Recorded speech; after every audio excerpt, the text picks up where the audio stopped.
আবারও অস্থির, উত্তপ্ত আর সহিংস হয়ে উঠেছে ভারতের উত্তর পূর্বাঞ্চলীয় রাজ্য মণিপুর। সেভেন সিস্টার্স নামে পরিচিত যে ৭টি রাজ্য রয়েছে ভারতের উত্তর পূর্বাঞ্চলে, তার একটি মণিপুর। রাজ্যটিতে নৃগোষ্ঠীগত বিভাজন, ধর্মীয় সাম্প্রদায়িক দ্বন্দ্বে রূপ নিয়েছে। সেখানে জাতিগত দাঙ্গায় এক সপ্তাহে মারা গেছেন অন্তত অর্ধশতাধিক মানুষ। বহু ঘরবাড়ি ও যানবাহনে আগুন দেয়া হয়েছে। ঘরবাড়ি হারিয়ে নিরাপত্তাহীনতায় দিন কাটাচ্ছেন কয়েক হাজার মানুষ। পরিস্থিতি নিয়ন্ত্রণে মোতায়েন করা হয়েছে সামরিক বাহিনী।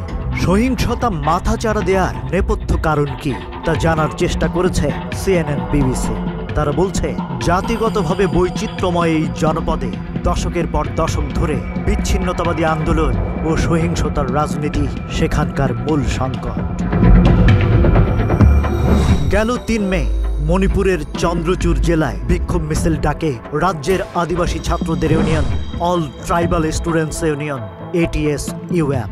ওই মিছিলে স্থানীয় নাগা ও কুকি সম্প্রদায়ের হাজার হাজার বিক্ষোভকারী অংশ নেন। কিছুক্ষণের মধ্যেই তাদের সঙ্গে রাজ্যের সংখ্যাগরিষ্ঠ সম্প্রদায় মেইতেই বা মণিপুরীদের সংঘর্ষ বাঁধে এবং তা দাঙ্গায় রূপ নেয়।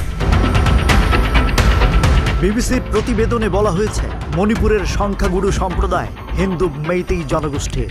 এদের অনেকেই বৈষ্ণব। রাজ্যের জনসংখ্যার প্রায় ৬৫% তারাই।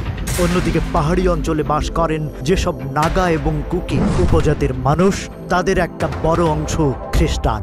এরকম ৩৩টি উপজাতি গোষ্ঠীর বসবাস রাজ্যের ৯০% পাহাড়ি অঞ্চলে। গত কয়েক বছর ধরেই মেইতেইরা দাবি জানিয়ে আসছিলেন যে তাদের তফসিলি উপজাতি ST হিসেবে শ্রেণীভুক্ত করবার জন্য।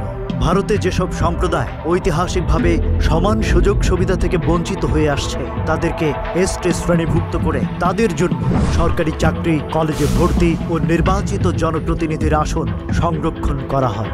২০২৩ সালের মে মাসে মণিপুর হাইকোর্ট রাজ্য সরকারকে মেইতেই সম্প্রদায়ের দাবি বিবেচনার নির্দেশ দেয়।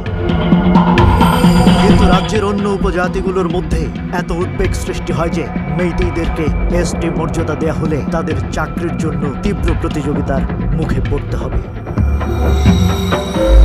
Rajib Raihan, news flash 71।